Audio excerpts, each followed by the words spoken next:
Senhoras e senhores, sejam todos bem-vindos ao Construir. Estamos prestes a embarcar em um tema essencial para quem está envolvido na indústria da construção civil.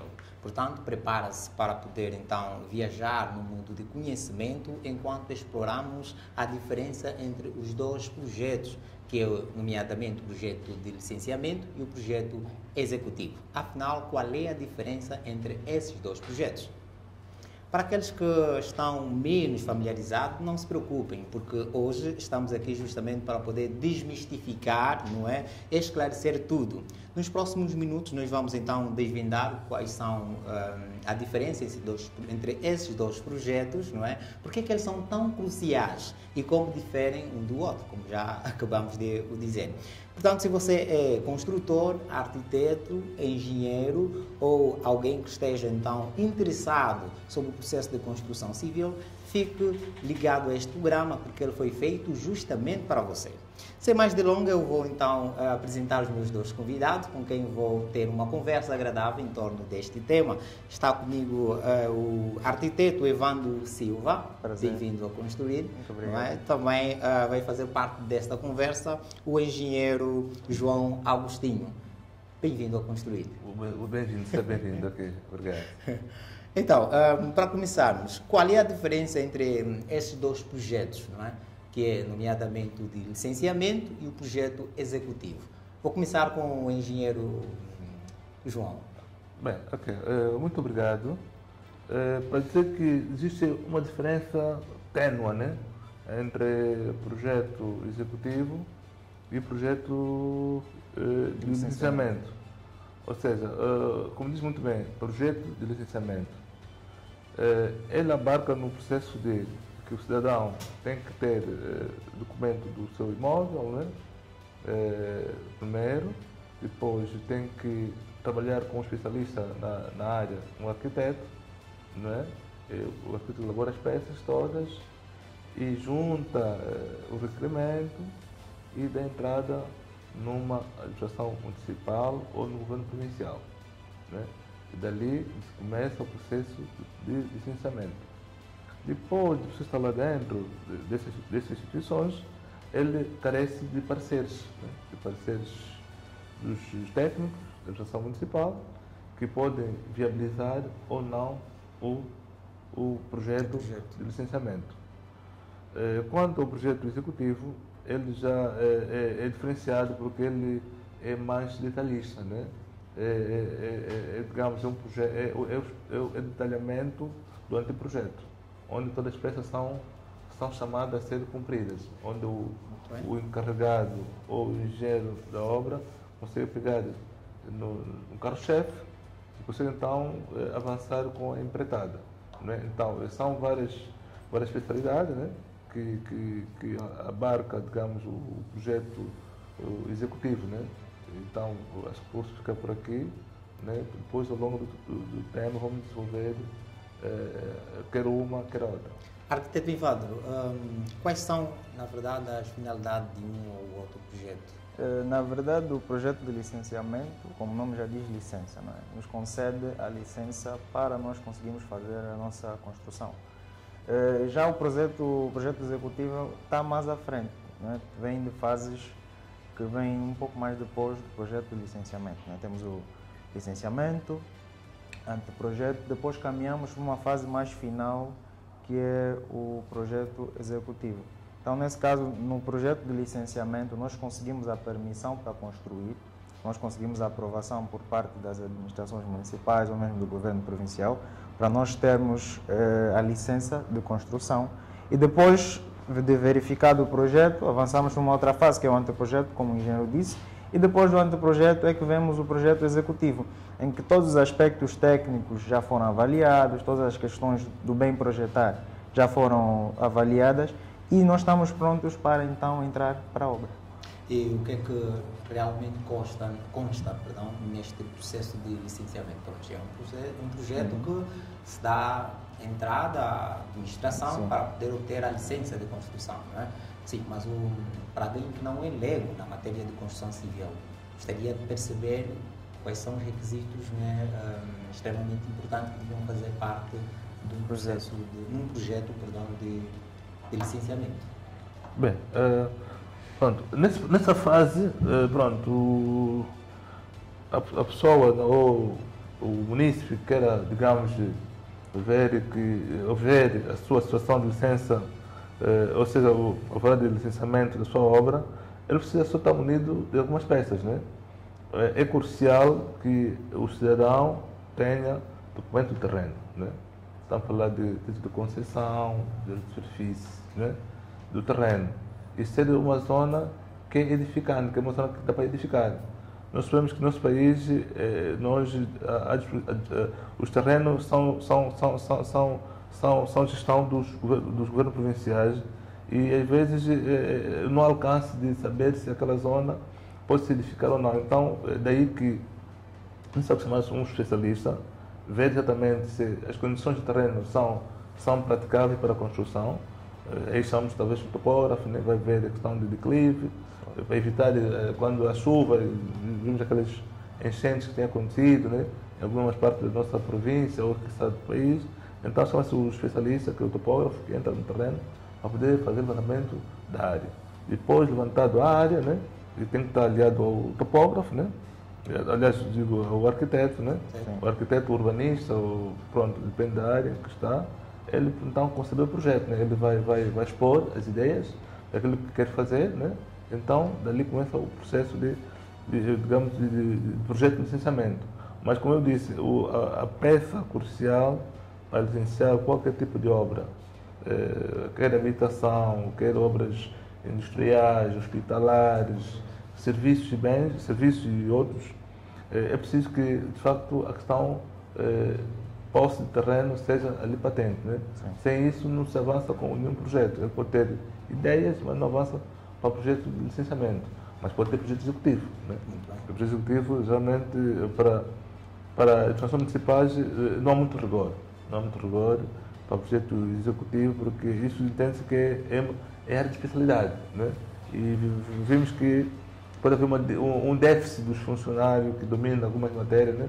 Porque isso requer que em cada matéria de projeto de executivo seja chamado um especialista, né?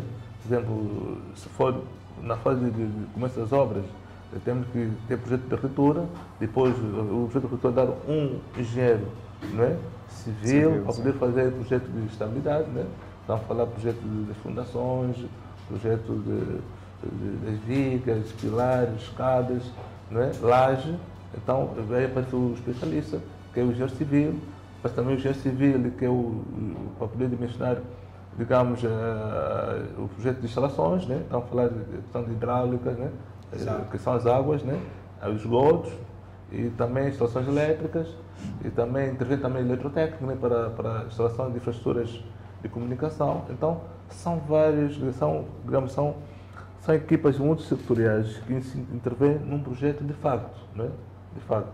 Às vezes aquele dizer, não, para você hoje alguém faz o projeto. Não, é errado. Preciso chamar alguém que te faça um projeto, pague, pronto, pode pagar mais ou menos bem e tenha um projeto duradouro. Porque o que é? As pessoas que acordam, sonhou, faz o rabisco e dá no encarregado, ou espécie que ele adquiriu lá fora, então avança. Às vezes tem havido grandes falhas, né? Graves, que podem então nos cometer a situações de acidentes, né? ou então edifícios de ruína. Então, pronto, aqui, digamos, o projeto executivo é importante, é chave, é carro-chefe, né?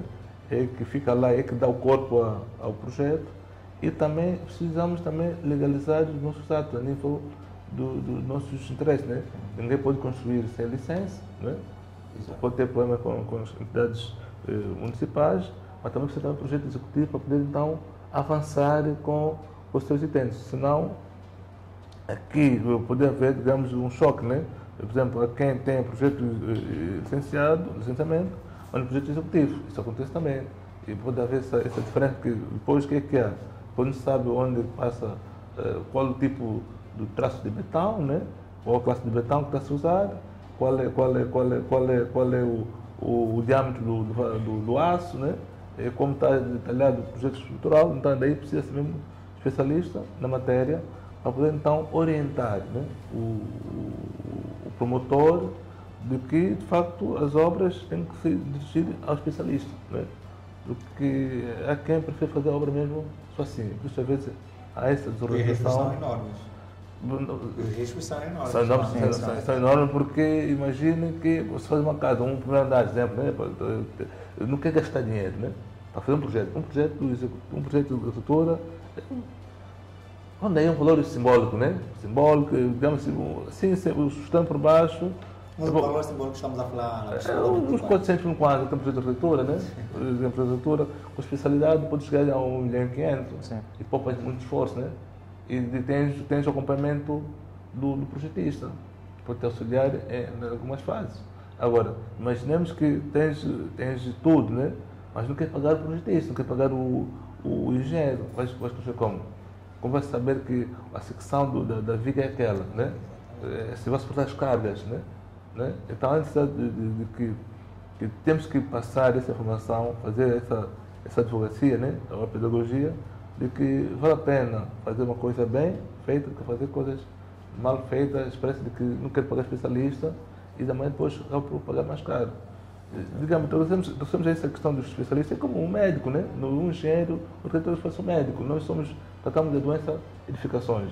O médico trata o ser humano. Então, não se automedica. Também por fazer construção sem ter as peças, digamos, essenciais para o projeto. Ok. Arquiteto, quer acrescentar? Não, só para resumir o que o engenheiro falou, é que para ter o projeto de licenciamento nós temos peças escritas e peças desenhadas, né? As escritas são essas que envolvem as informações relativas ao terreno, que sem elas é impossível avançar para a licença do projeto. Temos também as informações relativas a quem projetou, não é? Que é uma informação que é fornecida geralmente pela ordem dos arquitetos. E também temos as peças desenhadas. E essas peças desenhadas variam de acordo ao nível do projeto, né? Na fase de licenciamento é exigido uma determinada quantidade de peças. Já na fase do executivo, como o engenheiro bem falou, é necessário maiores detalhes com relação ao projeto. E poderá avançar o número aproximado? Isso depende de projeto para projeto, varia de projeto para projeto, porque mesmo, por exemplo, uma moradia, as especificações que eu tenho, por exemplo, uma moradia, vamos dizer, no bairro Maculusso, não é a mesma que eu vou ter, por exemplo, no bairro Casquel. As especificações que eu vou ter para uma moradia do cliente X não é do cliente Y. Então, as peças variam. Em função daquilo que é... Exatamente, em função daquilo que é a necessidade do projeto. Por exemplo, um projeto que nós temos muitas instalações sanitárias, vai requerer do projetista fazer o detalhe, já na fase do executivo, fazer o detalhe de cada uma das instalações sanitárias, fazer o pormenor e tudo mais. Na parte da questão da engenharia, não é? O engenheiro tem que fornecer todas as informações. Então, isso varia muito de projeto para projeto. Nós não conseguimos dar assim um número exato, não é? Porque isso varia. Sim. Eu lancei porque, obviamente, vai variar de projeto para projeto. Sim. Um projeto maior envergadura em relação aos outros projetos. Mas foi muito bem resumido, não é? A contribuição daquilo que é o projeto de licenciamento que é exigido em relação ao projeto executivo. A questão que eu coloco agora é a seguinte: quais são os principais desafios que enfrentam, não é, ao transitar de um projeto de licenciamento para um projeto executivo e como esses desafios podem ser superados para garantir a execução eficiente da construção? Bem, bom, pronto, acho que o desafio, acho que pronto, ou seja, geralmente quando o promotor quer um projeto, tem a opção o arquiteto ou o engenheiro, né? Tem que trabalhar junto. Né? É preferível que seja assim. Né? Chamamos o arquiteto, chamamos o engenheiro. O arquiteto faz as peças, né, desenhadas, né, que vai ser a base para o licenciamento, e o engenheiro civil coordena outra especialidade. Isso para facilitar também a questão de tempo, né? Quem tem projeto de arquitetura fez, não? Também por desconhecimento, acha que só o projeto de arquitetura é bastante para edificar. Ele vai licenciar, depois vai construir o projeto. Mas há pessoas bem instruídas que têm projeto de arquitetura, depois tem que estar com alguém para poder então dar o suporte de algumas questões técnicas que nós falamos, né, que é o desenvolvimento do projeto. Agora, não existe, para mim não existe nenhuma diferença, né, entre projeto de licenciamento ou, pronto, como qualquer questão. Acho que os desafios da transição. Sim. Acho que aqui não é um desafio, existe só tipo alguém que entenda da questão, consultar as empresas ou especialidade, né, ou órgãos que entendem da situação do projeto, né, dar uma instrução para aquele pouco tempo e pouco recurso, né? Porque se a pessoa não conseguir conciliar essas duas peças, o arquiteto e o engenheiro, então ele vai começar. O arquiteto também é limitado porque ele só o projeto, né? Aquelas questões de fundo tem que ser mesmo o engenheiro para poder dizer para isso está bom, está mal, olha, a viga aqui tem que ser maior extensão, não, aqui o arquiteto, não, aqui vai ter estética, então aquela conversa toda que rola entre o arquiteto e o engenheiro, depois sempre acaba por encontrar a melhor solução, né? Porque uma edificação tem que ser funcional, né? Tem que haver com a comunidade, para evitar que, pronto, que tira a estética, né? Imagina, o engenheiro, nós trabalhamos mais a massa bruta, né? O arquiteto são mais detalhistas, né? Eles gostam das coisas. Assim, como se fosse um poeta. Exatamente. Gosta de todas as coisas bem feitinhas, né? Mas depois, em termos estrutural, às vezes não funciona. Aí começa o mais importante é que o projeto funcione. Funciona. Tem que funcionar. Não pode haver choques em termos de arquitetura. Por mais bonito que seja, se não funciona, é nulo. Então, daí que essas duas peças, essas duas especialidades têm que andar em mãos dadas. Sim, porque até eu acho que a questão do saber fazer é muito importante também, não é? E às vezes é uma das coisas que impede, às vezes, o projeto de avançar. Porque estando na fase de licenciamento, não é, o órgão municipal ou do governo, se averiguar que no projeto há um erro, ele manda voltar. Sim. Então o projetista tem que retificar. E também isso, de certo modo, impacta no tempo, porque é definido um timing do projeto, não é? Em função das etapas que o arquiteto ou o engenheiro tem que cumprir, não é? Então o engenheiro até falou muito bem da fusão entre as duas especialidades. Quando não há esse casamento, nós não conseguimos cumprir as especificações técnicas, porque o arquiteto não entende tudo de engenharia, tem noções básicas. Então, tenho que consultar o engenheiro para ver as questões no projeto que não estão de acordo, para que no licenciamento eu consiga ter aprovação. E depois, no executivo, é só dar sequência. Então, tem que haver a questão do casamento, senão vai impactar negativamente no timing do projeto. Mas existe desafio ou não existe desafio na transição? Sim, existe sim desafio. O desafio é esse mesmo, a questão do cumprimento das normas do projeto e também os atrasos, o incumprimento dos timings. Porque nós olhamos muito para o tempo. Nós, quando estamos a iniciar um projeto ou obra, olhamos muito para o tempo. E quanto mais tempo nós levamos com um projeto, também torna-se prejuízo. Quanto mais tempo a obra demorar, também torna-se prejuízo. Então, o principal desafio nessa transição é o cumprir as normas, não é, projetar bem, e também o cumprir o timing do projeto. Porque às vezes um ou outro detalhe escapa, porque há profissionais que sentem-se, não, eu sei tudo, vou fazer, não vou consultar o engenheiro. Então, aí acontecem muitos erros que impedem no timing que foi definido. Muito bem. E como a qualidade, neste caso, do detalhamento de um projeto executivo pode impactar a eficiência da construção e a qualidade da obra? Não, isso aí tem tudo a ver, porque imagina que eu projeto algo que a informação não está bem clara, não está bem explícita. Quando chegar às mãos do encarregado de obras, ele não vai conseguir fazer nada. Ele praticamente muito isto?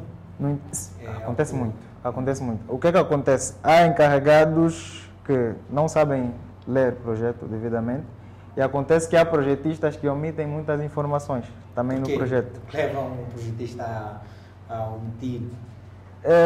Por vezes é a questão da pressão, não é? Porque em arquitetura eu digo que nós trabalhamos com um triângulo, não é? Temos o triângulo que tem o lado do tempo, temos o triângulo da qualidade, temos o triângulo do preço.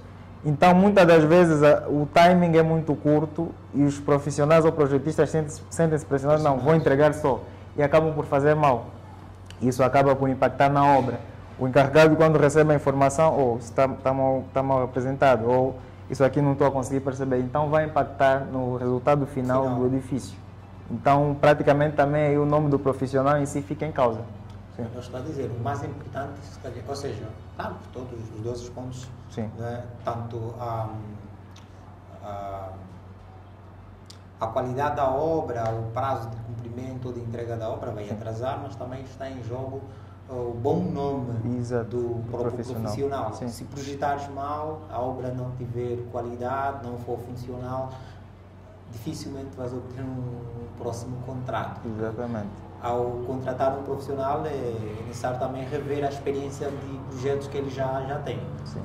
Engenheiro, quer acrescentar algum? Sim, exatamente. Quanto à qualidade de facto, a qualidade começa desde o primeiro momento, né? No primeiro momento, como disse, existem obras e obras. Né? Uma obra, digamos, de um hospital, é uma obra que exige mais rigor. Né? As normas estão patentes, as pessoas têm que cumprir tudo ao pormenor, nada pode falhar. Existem também aquelas obras de um pequeno cidadão arrojado, fazendo obras só assim, de forma que vai querendo dinheiro. Né? Então aí há diferença, né? A diferença de qualidade, ou seja, quem tem poder financeiro exige mais, né? Exige mais rigor, ele vai querer trazer peças, né? Imagina peças cerâmicas, né? De Espanha ou de Portugal, enquanto um cidadão vai no Kikolo comprar as peças, né? Lá, às vezes na qualidade que se espera naquela, né? E aplicamos a peça cerâmica no mosaico depois de um tempo, de um mês de andar, tanto vimos os caminhos, né? O espaço, a desgaste, né? Do material, porque não tem a qualidade que se exige, porque também a qualidade exige o preço. Então isso impacta muito do projeto. Como dissemos, há projeto e projeto. A qualidade tem que ser a primeira coisa tem a ser posta em causa. Porque senão, o que é? Vamos construir, depois chega um tempo, vamos começar a apresentar as patologias, né? Digamos, da construção. Da construção, exatamente. É o tema que mais lá frente. Exatamente, porque a qualidade, a não boa qualidade de material impacta negativamente. A obra, se tem duração, o último de 10 anos, acaba por, em 5 anos, apresenta grandes patologias, né? Quer nas infiltrações, quer nas fissuras, né? Então, a necessidade, de facto, de termos um órgão, né, que regula também na qualidade dos materiais que nós nos colocamos no mercado. Só que nós aqui temos mercado informal, né, que vai oscilando em função do câmbio, né? Então, comprar o material de uma loja de renome ou materiais de padrão europeu é mais caro que comprar materiais de padrão chinês. Também existe também da primeira linha, da segunda, da terceira linha. Então, ou seja, a qualidade da obra no final vai depender muito do quesito, o custo do projeto, né? A capacidade financeira do promotor e ter o produto final da casa ou da casa ou qualquer serviço que ele projetou. Então aí temos que separar de facto, né, da qualidade, né? Também podemos dizer que a questão estava de execução, né? Existem técnico e técnico. Um técnico já tem uma experiência, vai verificar uma coisa como deve ser, vai usar o cromo, vai usar o nível, a quem vai usar isso, depois temos paredes tortas. Então, vários fatores que podem impactar na qualidade e, sobretudo, o elemento fiscal. Digo sempre, a qualidade da obra, no finalzinho, o responsável é o fiscal da obra. Ou seja, é costume nosso que as obras são feitas, né, sem fiscalização, né? Obras particulares, né? Por exemplo, eu quero fazer a minha edificação, tenho o arquiteto, tenho o engenheiro, faz a obra e deixo a eles fazer. Mas não tem alguém que vai monitorar todo o trabalho. Então também vai impactar no finalzinho na qualidade da obra. Agora, trazendo isso a obras públicas, né? Assim, fugindo do tema, já não. O Estado sempre, quando faz concurso, lança projeto, tem um concurso para tem um projetista, tem o empreiteiro, tem o fiscal. O fiscal que reporta fielmente o dono da obra, tudo o que está a ser feito. Pode provar material, pode mandar partir que não está bem feito, para que no final a qualidade fica ao de cima. Senão, se tudo entregar o encarregado, fazer tudo, não há alguém que acompanha, então temos já obras de qualidade que vamos ver obras depois com o tempo, como disse, vão ruir, vai apresentar uma série de patologias, depois vai definir entre manter o edifício ou demolir, porque às vezes as manutenções são tão caras que depois, para fazer manutenções periódicas, às vezes vai impactar no valor, no final, vai dar a pena partir fazer outra estrutura. Muito bem. E como a qualidade e detalhamento de um projeto executivo podem, pronto, isso que já estávamos aqui a ver, não é?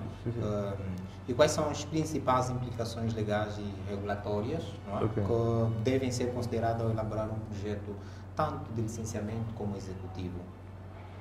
Bem, sim, desculpa. Pois, vamos lá ver. As obras, vamos ver no parâmetro obras de licenciamento, né?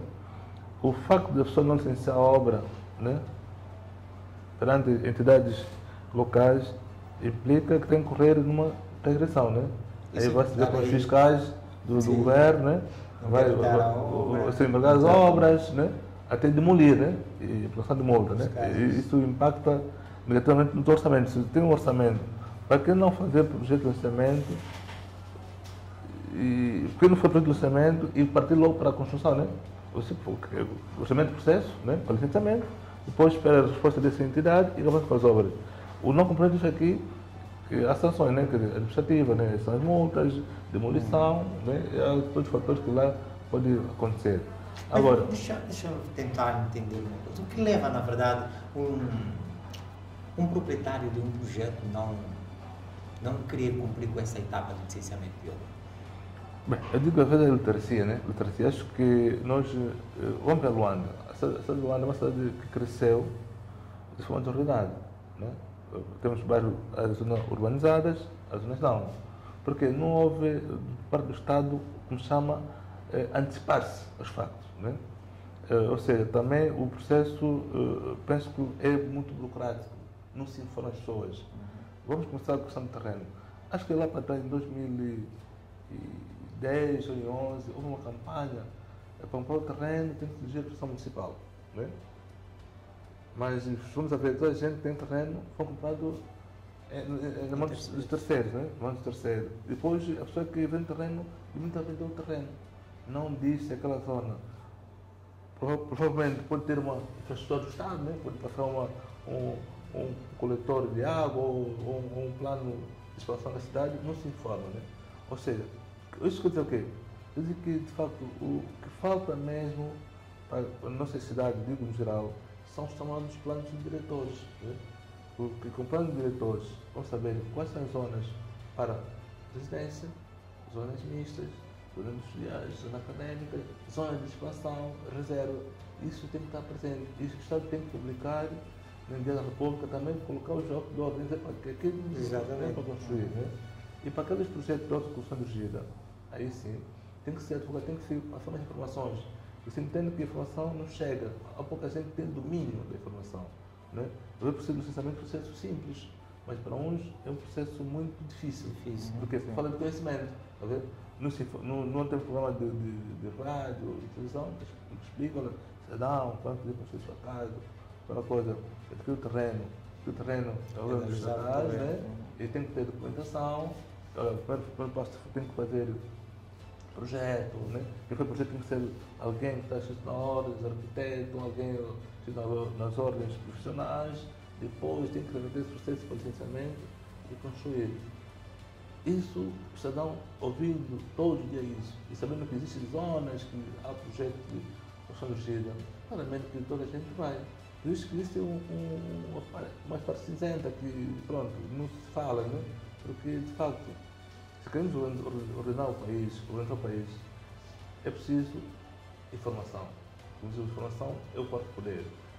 Se todo mundo tem informação de que a zona X, por exemplo, Viana, a zona do Calumbo está a ser loteado, vamos fazer casas econômicas ou casas sociais, a tipologia esse aqui, está aqui o projeto, só fazer casas conforme aquela tipologia.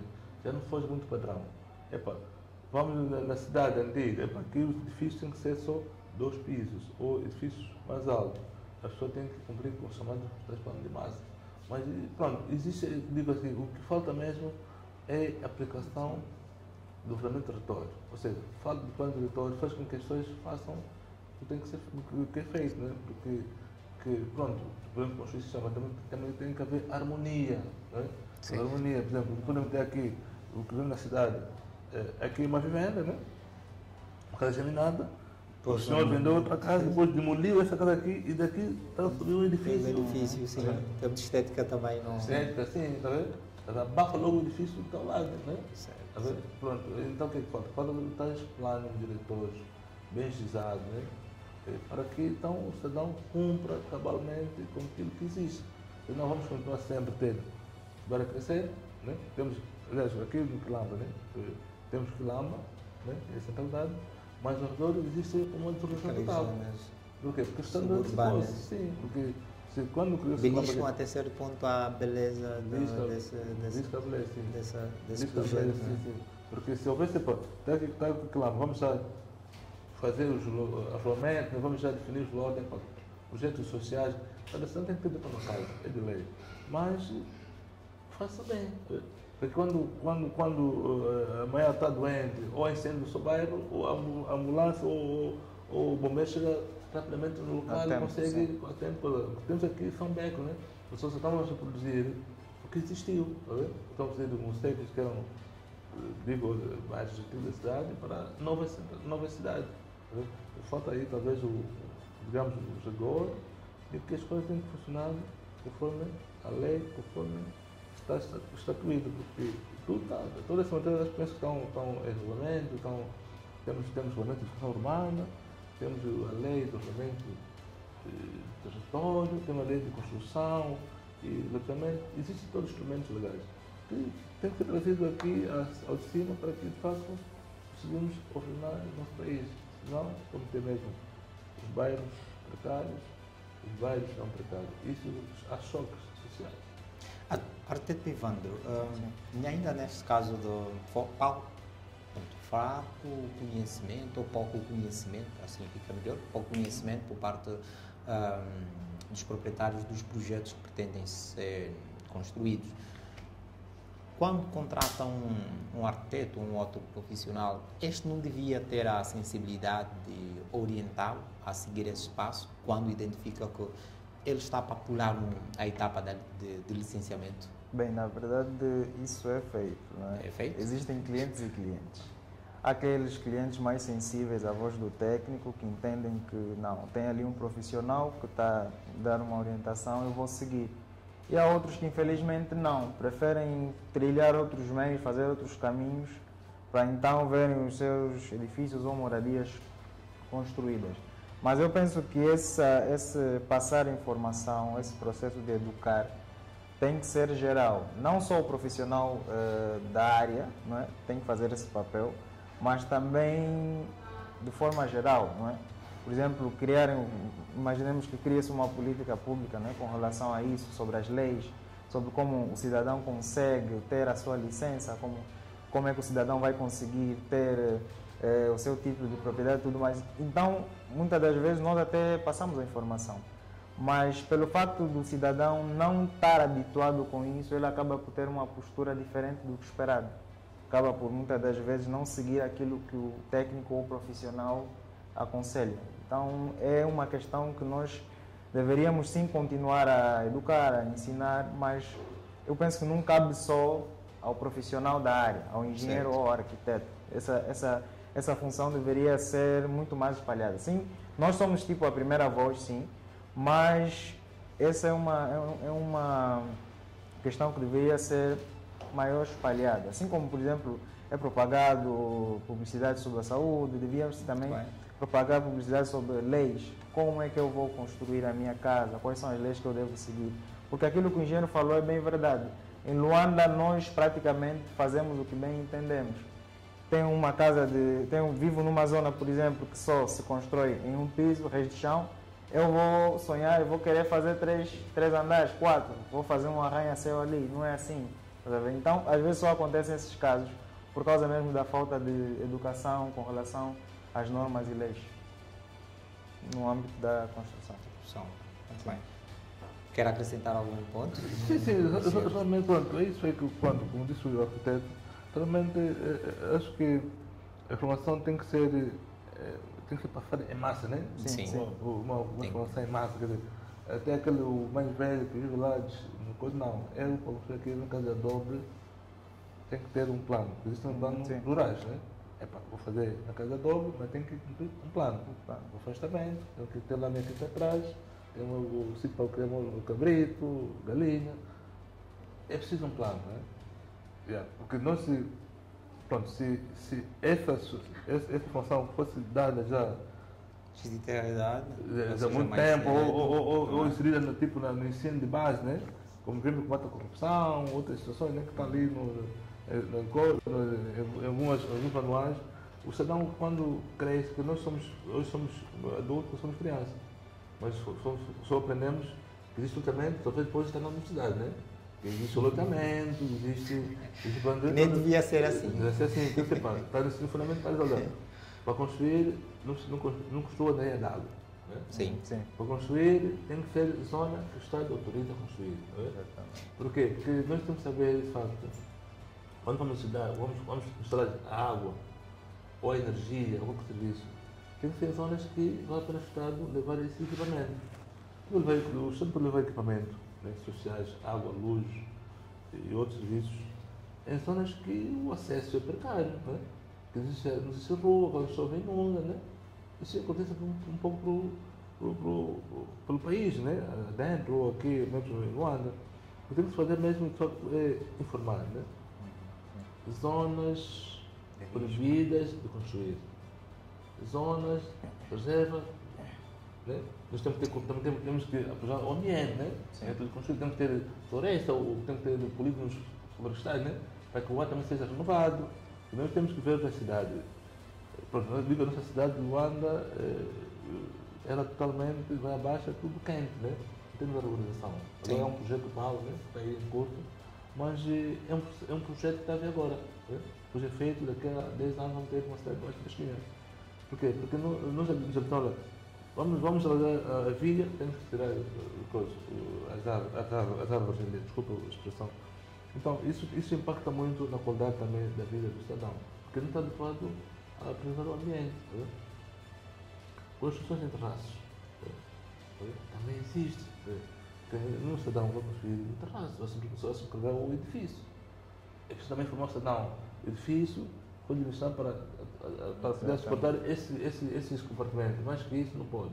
Mas temos edifícios com sobrecarga. Depois vamos haver fissura, depois temos que evacuar. Isso impacta no custo do Estado. Então, quer dizer que existe informação que tem que ser mesmo partilhada. Ou tem que ser um canal como o vosso, que vai fazendo essa advocacia, né? Dizer, pá, precisamos construir, sim senhora, a casa é uma situação urgente, mas vamos construir em sítios bons, né? Em sítios que autorizados, em sítios que o Estado diz que é uma situação de construir, em sítios que o Estado é projeto de construção dirigida, cumprindo com todas as normas estabelecidas. Exatamente.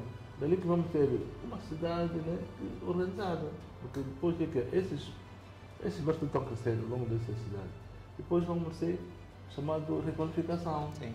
Que é mais custo, que temos que partir, temos que indemnizar, temos que alocar. Casos que podiam ser feitos a priori já estancados. Aqui nos constrói e tem uma zona de reserva. Vamos fazer loteamento, vamos abrir os lotes, cada um faz a casa conforme o plano, o projeto aprovado pela administração municipal. Muito bem. E de que forma é que a compreensão clara, nesse caso,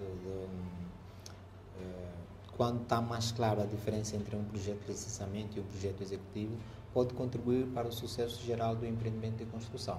Partilham com essa linha de pensamento, não é? Penso que, embora já tenham dado um avanço, quando o arquiteto ou o projetista detalhar, não é, claramente, de modo a facilitar o encarregado de obra a fazer a leitura, não é? Com certeza teremos uma obra feita com todas as qualidades exigidas. Sim, até certo ponto sim, mas depende também muito de quem vai executar, não é? Por que depende de quem vai executar?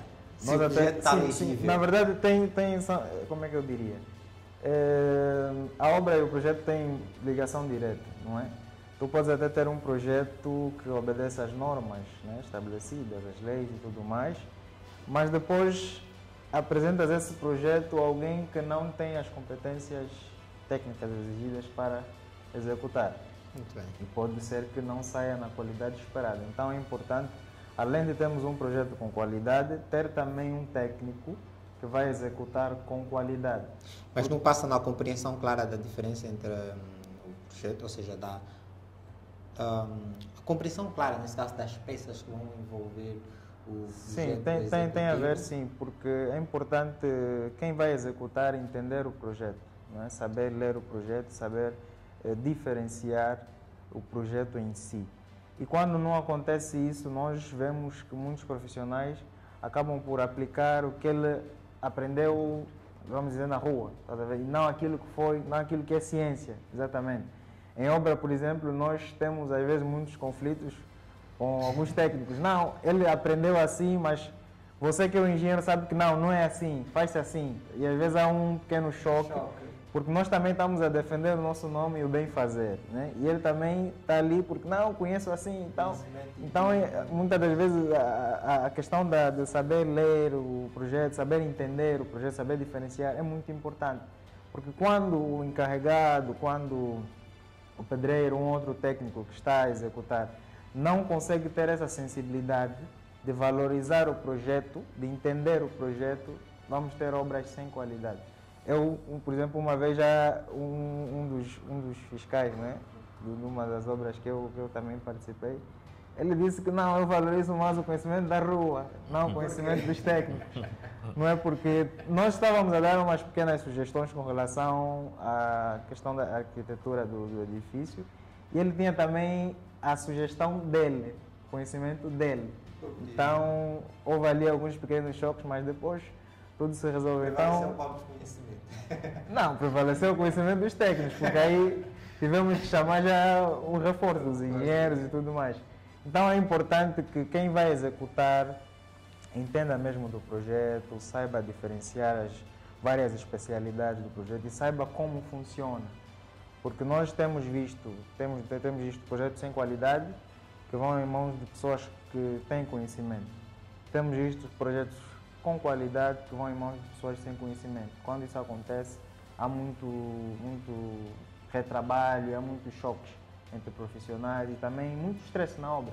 Porque o objetivo da obra é que ela arranque, que se cumpra os objetivos, que se aplique os materiais com a qualidade exigida tecnicamente, mas às vezes acontecem ali alguns impedimentos que fazem com que às vezes os técnicos têm que repensar o projeto, têm que repensar a forma de aplicar uma ou outra solução. Então é importante que quem esteja a executar tenha mesmo conhecimento, senão vamos pôr em risco a qualidade do projeto e da obra.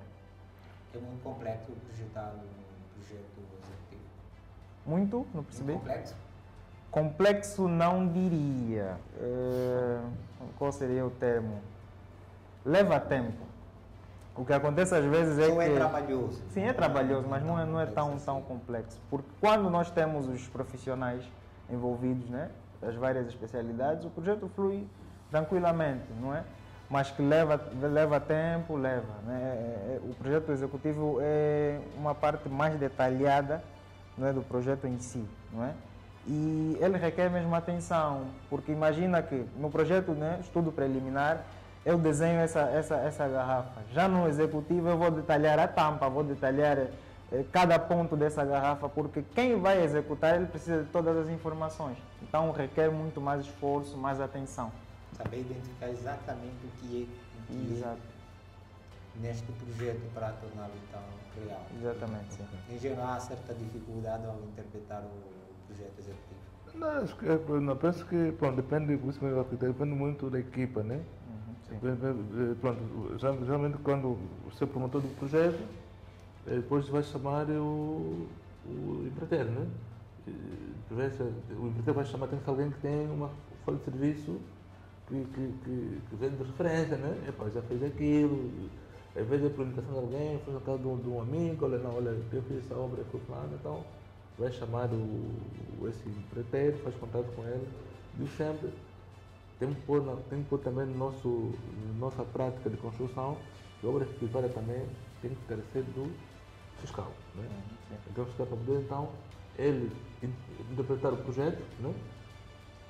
E naquela questão que o projeto está a falhar, ele fica a dizer, olha, isso não dá certo. Tá vendo? No projeto está a dizer que a secção, né, da viga é 10 por 15, ele diminuiu a secção, né? Ou o aço, que foi dimensionado de 12, depois de 10, né? Então, isso carece muito do dono da obra, né?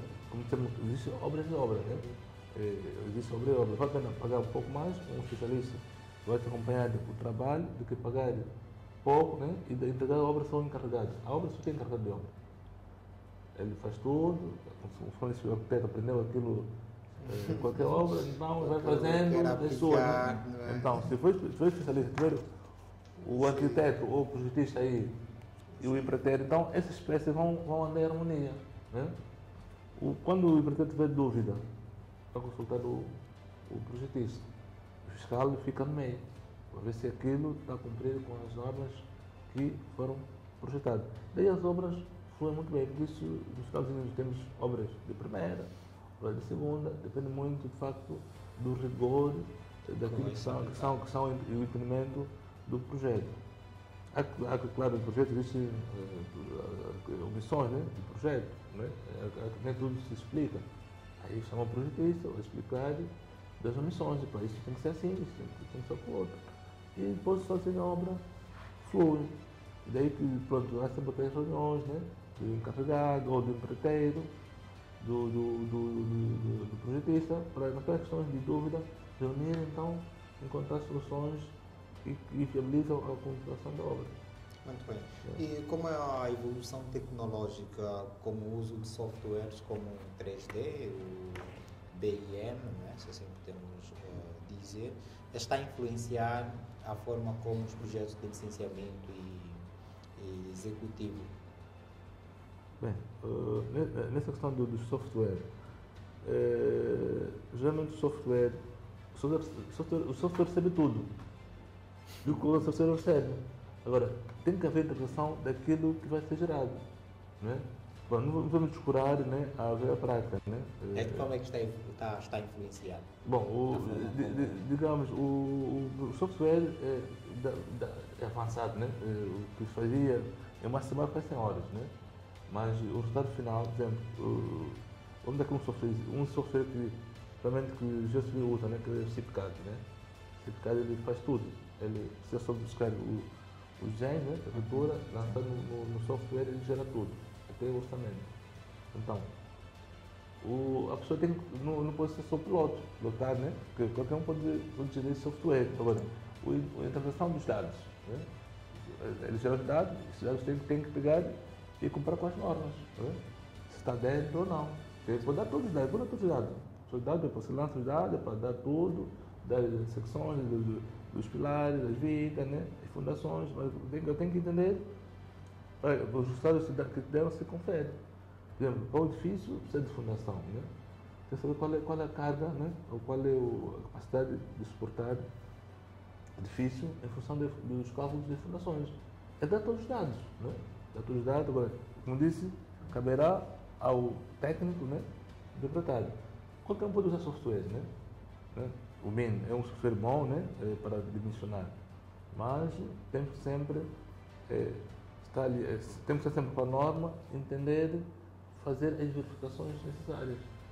Exatamente. Porque senão acabam por só achar que aquilo está certo e quando na obra não há compatibilidade. Então é bom sim senhora, né? Sobretudo na parte de execução, e isso acelera mais o processo em time para entregar os projetos executivos. Ele lança os dados, né? Vai seguindo os parâmetros todos e ele vai dando os resultados que é almejado. Mas eu digo mais, é preciso verificar. E também tem que ser do lado da segurança, né? Porque o que não basta só é desligar os dados, né? Porque todo mundo faz software.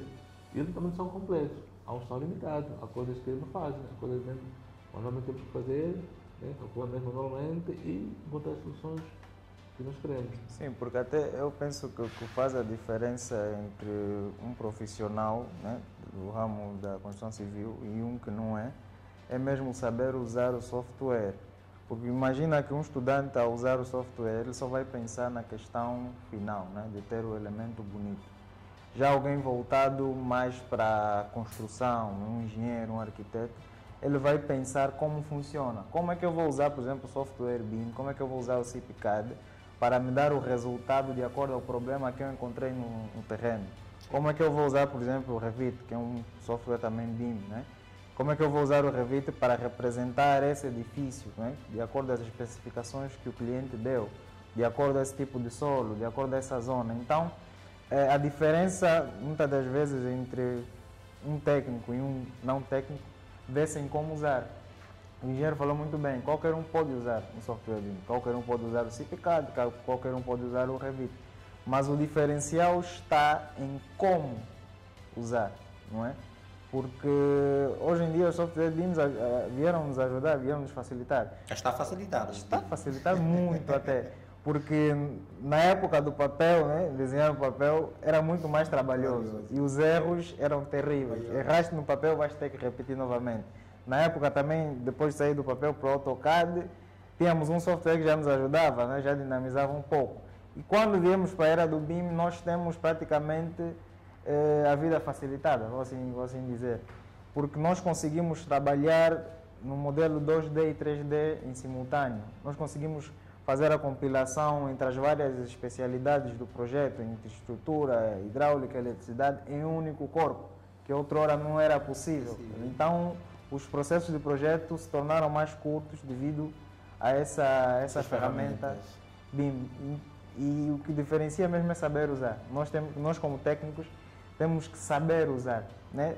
Ainda entrando na questão mesmo dos softwares, nós, por exemplo, estamos na era digital, né? Que é chamada era digital, e temos também a introdução das inteligências artificiais, mesmo no ramo da construção civil. Hoje, por exemplo, tu se quiseres ver o teu edifício, né? Imagina um engenheiro civil projetou a estrutura do edifício, ele já pode ver a sua estrutura no terreno, por meio de uma inteligência artificial, por meio de um código QR, ele carrega e vê todo o edifício. Então, os softwares BIM, a inteligência artificial, vieram para nos facilitar e têm influenciado positivamente o nosso processo de trabalho. É uma ferramenta indispensável. Extremamente indispensável, sim. Mas há um alerta que o engenheiro disse muito bem, claro, que é necessário saber usar. Exatamente, saber usar. É verdade. São ferramentas cruciais. Essa fase, aliás, com essa dinâmica toda que se vive, estás num sítio, manda os dados no arquiteto, ele faz, manda, verifica e está tudo a fluir. De facto, são ferramentas muito, muito importantes. É indispensável, né? É indispensável para o rendimento, né, que se quer para os projetos, digamos, pequenos ou de grande porte. E já agora, muito bem, deixamos bem claro quanto à questão da tecnologia. Eu vou pegar no aspecto de melhorias. Quais são algumas das melhorias práticas que vocês recomendam para garantir a transição, né, suave e eficiente, né, do projeto de licenciamento para um projeto executivo em um projeto de construção? Nesse caso, eu volto a dizer a questão do cumprimento, não é? Das normas e leis. O que vai garantir essa transição suave é quando o técnico responde às exigências esperadas a nível das leis. Aquilo que foi estabelecido, não é? Nas leis de construção, leis das acessibilidades, mesmo até no regulamento das edificações urbanas, quando o arquiteto ou o engenheiro cumpre isso, a transição do licenciamento para o projeto executivo é tranquila, porque ele não vai ter o estresse de voltar a rever o projeto, voltar a ajustar as áreas do projeto e tudo mais. Então, quando há esse cumprimento daquilo que foi estabelecido por lei, todo o resto flui com naturalidade. Sim, basicamente o resto disso tudo, né? Isso tudo. Acho que a transição não é bicho de cabeça. É suave, não há. É só pegar as peças, juntar e. E quanto à importância como já montar peça, para ter cortado, sim. É algo que já falamos, né? Então, e quanto à importância da comunicação e da elaboração entre diferentes, né, profissionais envolvidos tanto internamente na equipa de projeto quanto com as autoridades regulatórias durante a elaboração de um projeto de licenciamento? Bem, nesse caso, eu falo mais na perspectiva comercial, né? Alguém que tem tudo, tem terreno, está tudo legalizado, e precisa avançar com o projeto. Claramente que ele tem que ter como dissemos, o arquiteto, o engenheiro, e eles fazerem então essa elaboração do projeto, e então ele indicar o seu representante, né? Pode ser um fiscal, como eu disse, ou alguém que entenda das coisas para poder fazer a comunicação, né? Ele não entende daquilo, ele é leigo, tem dinheiro dele, precisa investir, precisa fazer um hotel, precisa fazer, sei lá, um condomínio, mas ele precisa ter alguém que vai fazer a comunicação que flua entre esses profissionais com o promotor, porque o promotor pode ser um jurista, pode ser economista, ele não tem noção daquilo que são as normas de construção. Então, aí depende da estratégia de cada promotor, depende da estratégia de cada um, mas, na minha opinião, seria o fiscal seria o representante fiel, né, dono da obra, e toda a informação será cantada para ele e ele cantada para o dono da obra. Através de questões de norma, né? Agora, caso não, há quem sozinho vai lá, ouve, mas ele não entende aquilo é especialidade. Tem que ser alguém que vai dizer, isso tem que ser assim, assim, assim. Podemos pagar agora, vamos pagar nessa fase, essa fase implica isso, aquilo. Nessa fase não dá para pagar ainda, porque ele tem avançado com aquele passo. Então, tem que ser alguém, né? É como um consultor, né? Alguém, quando nós cometemos, quando alguém comete qualquer ilícito, quando é chamado de tribunal, tem que ter advogado, né? Para poder defender, porque ele vai lá as expressões técnicas, jurídico-legais, que não vai saber explicar, responder. Tanto quanto também na construção civil, né? Se tem ideias, mas alguém tem que fazer formação, né? Ele vai ter que dirigir para que as coisas no finalzinho fluam, né, de maneira suave e as coisas corram bem, porque eu sei que existem, cada cliente tem um cliente, há cliente mais receptivo, mais flexível ao cliente, acha que levantar o edifício é de dia para a noite. Não pode. Quando vamos betonar, o betão precisa ter cura, são 28 dias.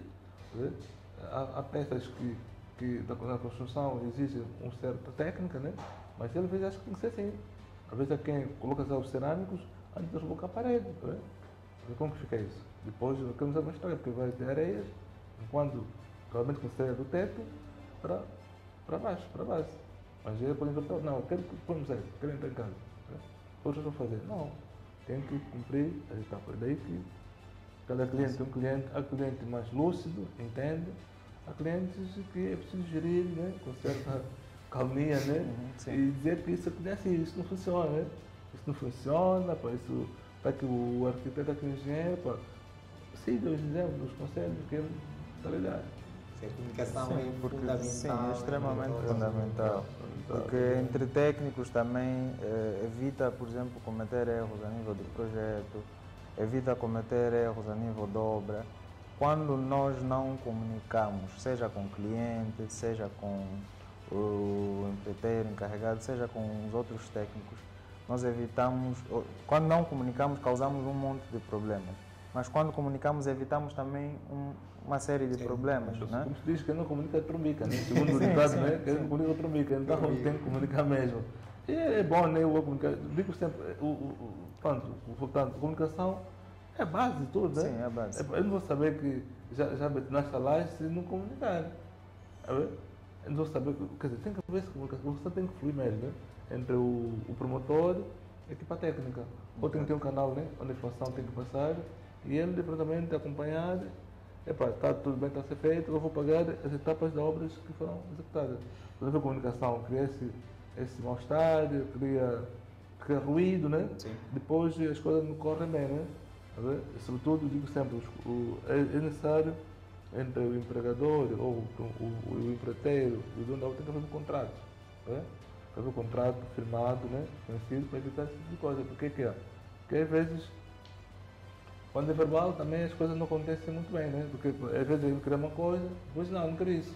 Tá vendo? Agora não, aqui era quarto, não, é qualquer por sala, né? O chefe já levantou a parede, já fez tudo, ele manda partir.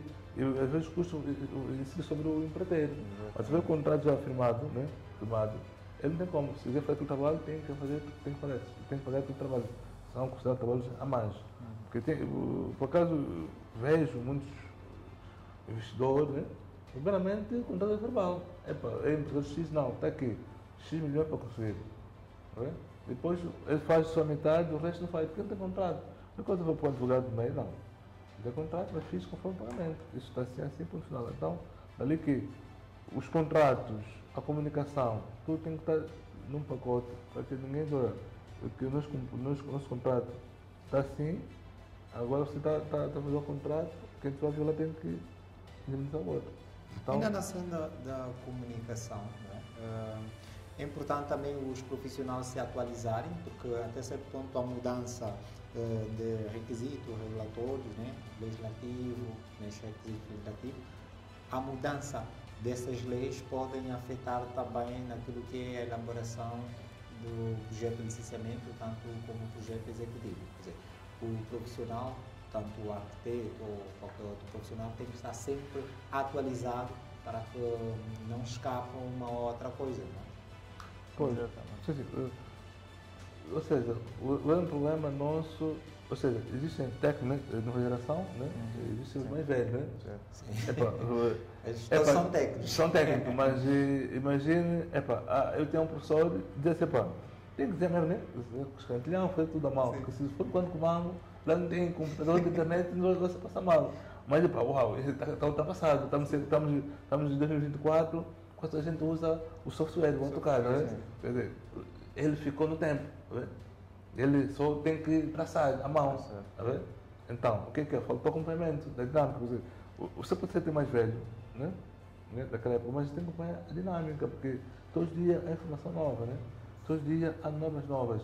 Por exemplo, nós digo assim, nosso país, as normas de construção, regulamento, quase não temos. Nós nos apegamos às normas europeias, né? Brasileiras e outras normas. Nós quase em termos de normas não temos nada. Temos alguns regulamentos, que é o regulamento de edificação urbana, mais outros regulamentos, mas quase que atendendo a dinâmica também só estão em desuso, né? Que tem que se atualizar. Tá vendo? Se o Brasil, via a dia, atualizou as normas, né? Tem as suas normas próprias, né? E atendendo a dinâmica, estão a atualizar as normas em função da dinâmica que se quer.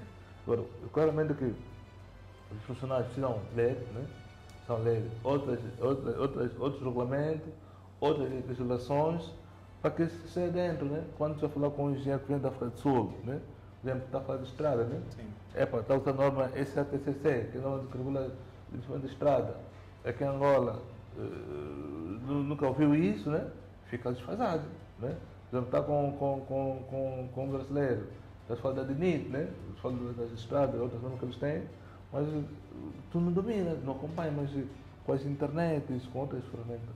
Você ter livros digitais, ler e pôr em prática. De fundo, um técnico e qualquer técnico, engenheiro arquiteto, tem que atuar sempre informação ponta a ponta, né? Tudo está acontecendo em termos de construção, tem que estar atento, quais são as normas, o que foi atualizado, para que sejamos sempre em paralelo com os outros. Sim. Nós estamos em conferência em Portugal ou em qualquer país.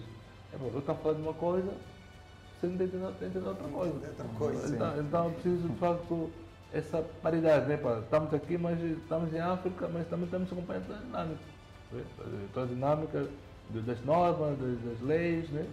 Que possamos adaptar à nossa realidade. Também outro quesito também, não sei se existe preguiça ou existe falta de apoio. Nós não temos nossa norma, nós temos que ter nossa norma mesmo. O que é que falta? Às vezes, eu digo assim, falta de boa política, né? Boas políticas, né? Falta de vontade política, se diz. Sobre essa vontade política, nós temos que ter normas para estradas, normas para edificações, norma para drenagem, norma para tudo que é necessário, até norma para estações elétricas. Temos que ter. Temos que fazer estudo comparado, ver o que é que se faz em Portugal, o que se faz na Espanha, o que se faz no Brasil, e nos adaptamos à nossa realidade.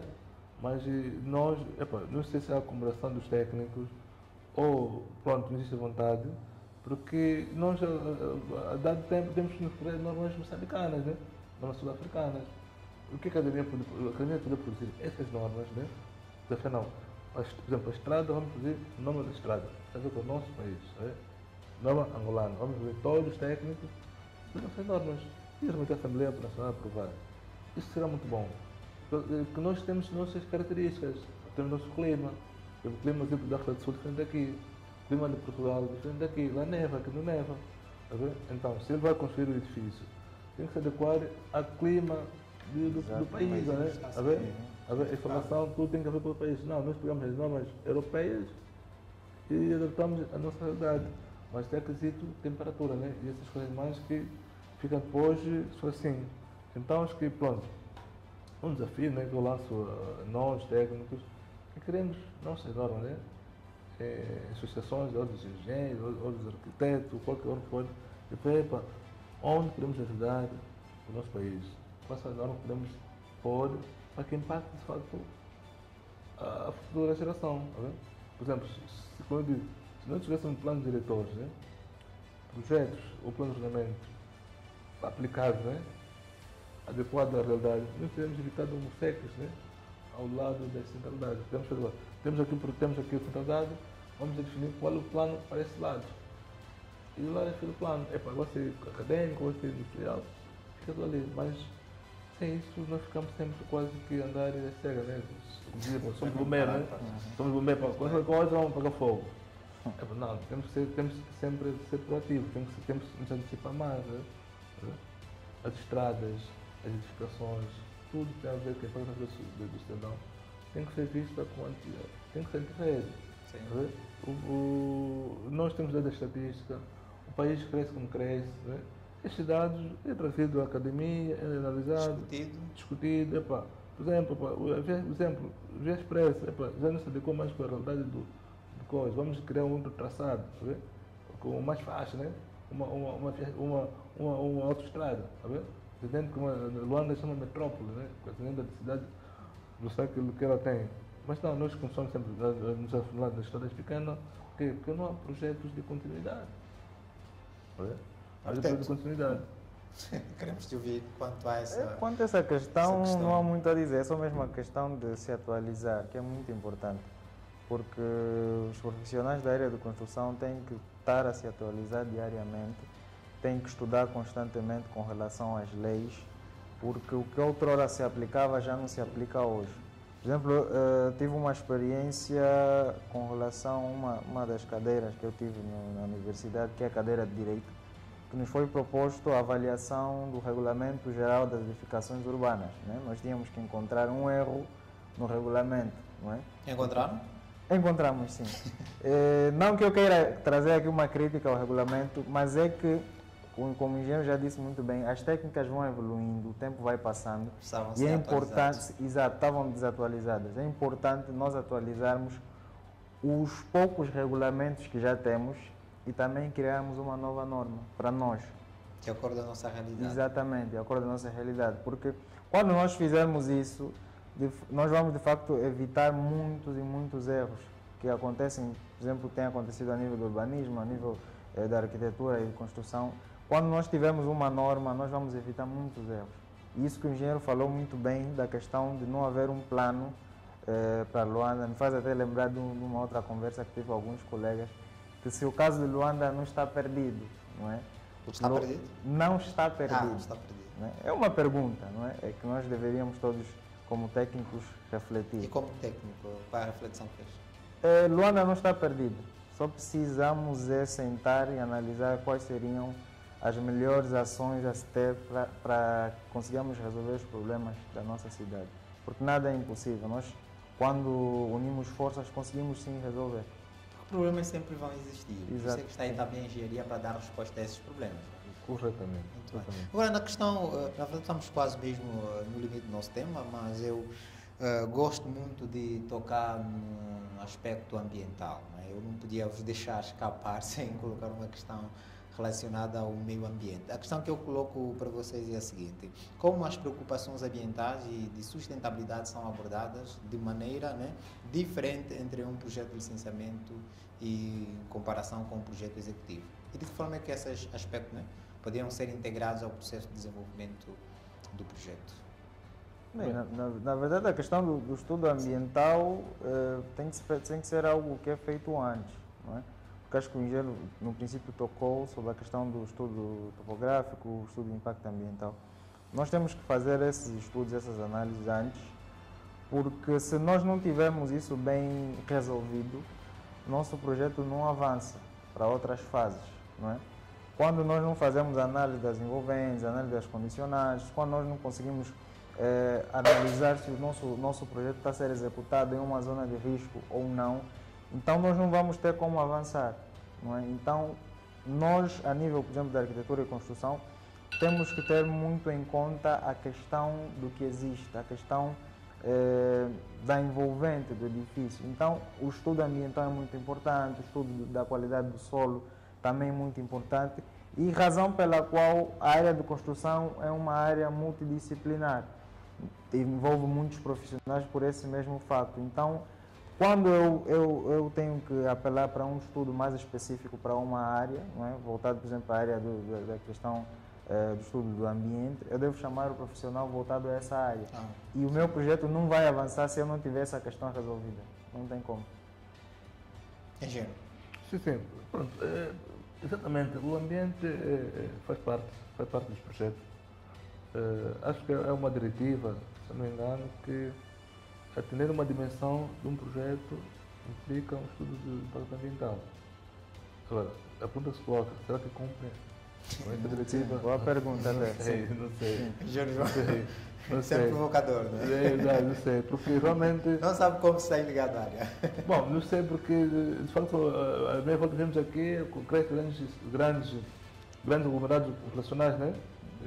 De condomínio, fábricas, mas estudos, se é que existem, não são publicados, talvez Sim. temos que ter num site, para fazer um projeto de condomínio tal, o estudo foi feito assim, foi material isso, aquilo, usaram uma espécie de embondeiro, de sei das quantas. Isso aqui não sei se, pronto, não posso Não é usar. partilhado. Se existe, não é partilhado, né? Seria bom que fosse partilhado para que nós todos tomássemos conhecimento. E fosse também uma prática reiterada de que qualquer projeto, né, antes de avançar, aliás, o ambiente tem todo o setor, né? Setor minério, setor marinho, edificações, tem todo o setor. E que fosse uma diretiva mesmo, antes de licenciar qualquer empreitada, seja qual for, é necessário que o homem do ambiente dê seu parecer. Dê seu parecer dele, sobretudo aquela região, né? Não importa o projeto, se vai impactar a sociedade, mas tem que se fazer o tal estudo departamental. Depois dessa fase, se meter para a especialidade, né? Que são os arquitetos, e então entrar em ação, porque nós já se vive para a forma, tá vendo? Engenheiro, arquiteto elabora, engenheiro para a forma, né? E mexe com o ambiente, tá vendo? Alteramos o meio, onde era mata, depois pode surgir cidade, pode aparecer serviços, infraestrutura, né? Então é preciso que o ambiente faça parte também do dia a dia dos projetos que no nosso país vamos desenvolver ao longo desses tempos todos. É um apelo que eu deixo, né, para que, de facto, que projetos, né, de grande envergadura, que se chame especialista na matéria, que dê parecer, né? No fundo, todos somos importantes, né? Até o sociólogo, até o sociólogo para poder desalojar alguém para outra área, tem que chamar o sociólogo, é um estudo que tem que se fazer, qual é o impacto para aquele cidadão. Eu via, por exemplo, na Baixa, e já pusava, tá? Eu via na Chicala, onde a atividade pesqueira, a atividade agrícola, né? Que ele se habituou sempre ao mar. Vai mudar de um sítio para o outro, tá? É ali que esses setores todos têm que aglomerar, né? A antropologia, há vários setores, né, que têm que estar interligados para projetos macro se efetivos, né? Então, pronto, acho que essa é a minha pequena contribuição. Quanto à questão do ambiente, que é necessário mesmo que ela esteja presente. Né? Porque, de facto, quando há edificações, é essa alteração toda, né? Alteração. Hoje é Quilamba era espaço agrícola, agora temos edificações, a alteração de todo o sistema, né? A imigração de espécies, né? Para outros sítios, né? Há cortinas vegetais, né? Cortinas, né? Há polígonos que foram devastados para poder colocar um outro serviço. Então, isso temos que ver qual é o impacto, né? Porque nós somos subscritores do clima, né? Então, temos que ver o que é que impacta a nível do clima e a nível do nosso ambiente. E já agora, como é que as empresas e profissionais da indústria podem melhorar a sua capacidade de gerenciamento e projetos para garantir uma transição eficaz e, né, do ponto de vista do projeto de licenciamento e projeto executivo? Hoje até nós, nessa senda dos softwares e tudo mais, nós já temos alguns softwares que ajudam mesmo na questão de gestão de projetos e gestão mesmo de obras, não é? E o profissional tem que se atualizar, não é? É usar essas ferramentas que permitem gerir tanto o projeto, tanto a obra e dar os resultados esperados em um tempo também desejado. Então, em suma, é mais ou menos isso. O profissional tem que se atualizar, apelar para as tecnologias no sentido de usá-las a seu favor. Engenheiro João? Sim, nesse caso, pronto, eu digo sempre, a gestão, a transição, né, do projeto agrícola, licenciamento e executivo, eu acho que pronto, é mesmo o dono da obra indica sempre alguém, acaso indica o gerente, né? Ele que vai manter essa comunicação e pronto, e esperar que a obra de facto corra sem sobressalto. Dizer que de facto eu vejo, por exemplo, a empresa brasileira de Brest, cada frente de obra tem um gerente, é autônomo, a gestão é tua, até que o dinheiro faz tudo que temos na obra, até que o orçamento avança. Tem outra obra seja de barragem ou de cão de ferro, até que o gerente avança. Então isso tem que haver interdependência. Isso depende também muito da estratégia da empresa, né? No ramo empresarial, né? No ramo particular, é alguém que entenda, um arquiteto, que vai dar o suporte daquilo que são as bases necessárias para poder compreender então o que é o projeto.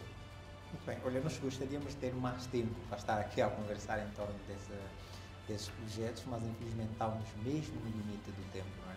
Resta-nos então agradecer pela vossa disponibilidade de cá estar. Nós acreditamos nós que haverá oportunidade de voltarmos a falar sobre construção, não é? Porque este é o nosso foco. Engenheiro João Agostinho, muito obrigado então por ter aceitado o nosso convite. De igual modo ao arquiteto Evandro, não é? Prazer é todo. Okay. Esperamos que aceitem os próximos desafios que nós lançarmos para vocês, não é? Bom, estamos abertos, aliás, estamos abertos. Aliás, é para o bem, né? Não estão a fazer um trabalho de informação, estamos a divulgar para o bem construído, o bem do Estado do nosso povo. Acho que nós não há esforço a medir. Estamos aqui para colaborar em torno do canal, né? Ajudar a crescer e chegar onde pode chegar, né? Ao ouvinte dos decisores, aos promotores imobiliários, né? Aos parceiros do Estado que estão no setor de construção. A construção, de facto, transforma, né? Todo mundo precisa de um albergue. Então, quanto a isso, estamos abertos para outros temas que sejam candentes, né? Que tenham a ver com construção ou engenharia. Estamos aqui, já agradecemos também pelo convite, né? De facto, foi receber convite à última hora, pronto, são desafios, temos que abraçar, nada tem medo, e estamos aqui para dar o rosto ao projeto e ao conhecimento. Ok, muito obrigado. Muito bem. E assim chegamos então ao final do nosso programa. Foi mais uma edição em que tivemos aqui uma conversa descontraída em torno do tema de projeto de licenciamento e o projeto executivo. Nós queremos agradecer pelo carinho da sua audiência e dizer que prometemos voltar na próxima edição com um novo tema. Até lá, subscreva o nosso canal do YouTube, siga as nossas páginas em redes sociais, Facebook e Instagram. Virtude Trabalho, até a próxima edição.